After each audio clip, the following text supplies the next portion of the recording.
Inside the Cleveland Arms apartments, off-duty cops sit hired as security, while across the street, media crews await the latest chapter. Oh God, we ask that you be with us as you said that you would, oh God. In a story about police who shot a man accused of strangling his girlfriend. Thank you, God, for just being God. Those are ministers calling for the state to investigate the Jacksonville Sheriff's Office. Live with it and let live and be live. And in the middle of it all, It's a mess. It's just a mess. are people like Denise McCord just trying to live their lives.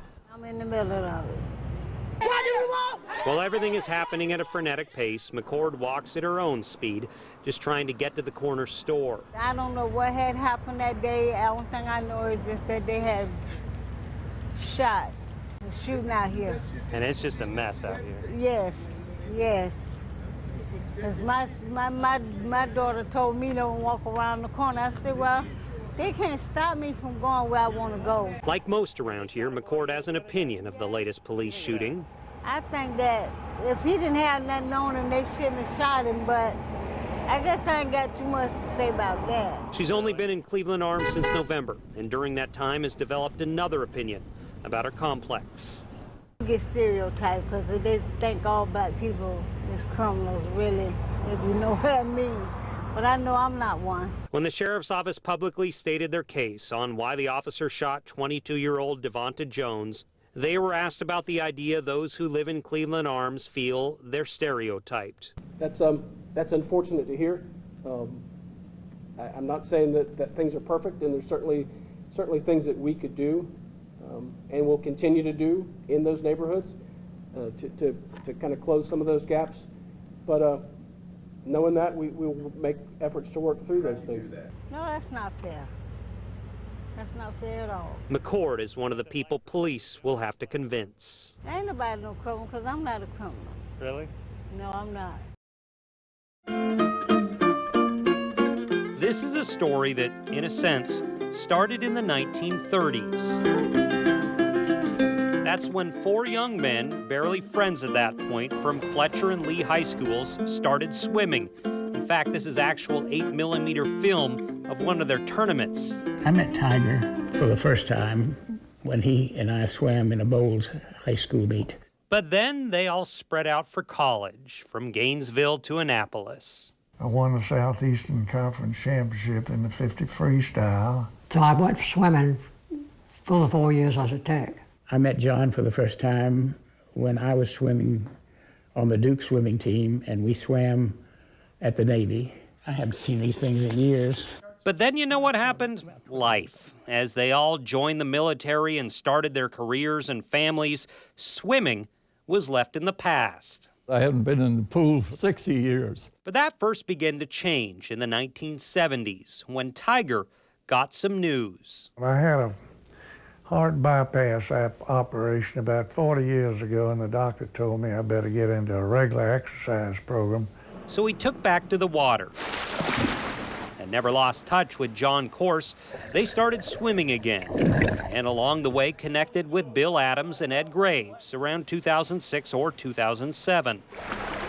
And then something very interesting began. It's done wonderful things. I'm still having a little trouble getting enough endurance with air, but after I got out of the Naval Academy, I hadn't done any real swimming for 60 years. We swam 3 days a week. 3 days a week? Monday, Wednesday, Friday. Pretty religiously? Yeah, pretty much so. But then it went even further. Hello, Tiger. Hey, John, how you doing, buddy?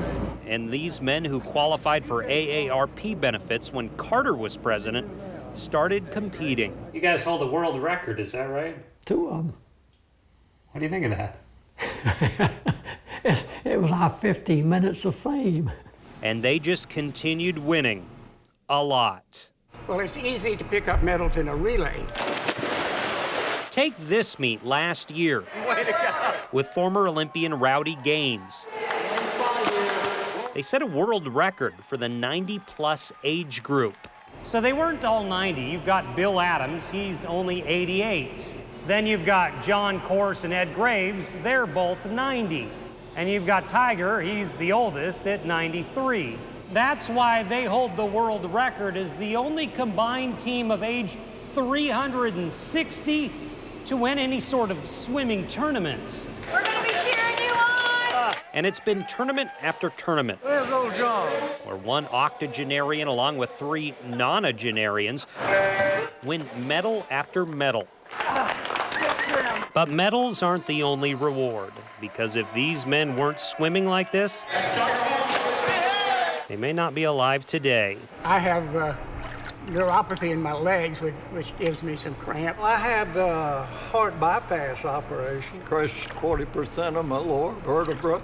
I've had an aortic valve transplant. Had eye surgery about 6 months ago. Of course, at this age, we've gotten so many aches and pains and so many doctors to go to. You have any issues, you give us a holler, okay? Okay, I really will. You're a great guy. I went with Tiger to the Mayo Clinic. He needed new batteries and the pacemaker that helped him get back in the water. He's been through a lot. While there, I met with Tiger's daughter and doctor.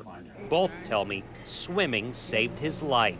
I think it's great. I think that's what keeps him going. I mean, how many 90-year-old men have 3 other friends their age that like to do the same thing, that are still alive?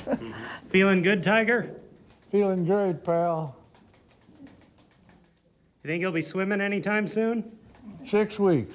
And months after Tiger's procedure, I want to keep at it for the rest of my life. he is back in the water with the boys. Monday, Wednesday, and Friday. One of us mentioned that it's the best feeling they've ever had in their life. It really is great. Truly contemplating on whether 4 90-year-olds I think I'm much more active now than I was before. can win even more medals when they hit 100. There were no injuries, thankfully, but this is very difficult for firefighters to knock down. Here's why. They tried to go in the front door initially, but the problem is it's kind of like a maze. The layout of this home, there's also an add-on behind it and that shares the same roof. So it's just hard to get around in there in general. So they couldn't get in from the front. They tried to get in from the back, and it took quite a while. That's why they had to bring in so many crews. We have some pictures sent in to us by viewers who were here before we were, shortly after the fire started. They went in trying to help find something, get something out, but they say the fire was too intense. They just were not successful. I talked to the owner, the guy who rents it, rather. He rents here. He says he's lost everything, thinks he left something on the stove and probably forgot it. That's what he suspects caused the fire. The smoke was so bad, you couldn't go inside. You know what I'm saying?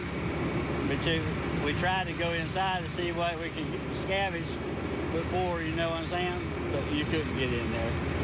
It was so hot. And that was a neighbor who tried to help unsuccessfully. And the state fire marshal is investigating. They're not giving us a specific cause, but once again, the renter here who thinks he's lost everything thinks it started on the kitchen stove. We're live on the west side, kind of the Argyle area. Scott Johnson, Channel 4, the local station.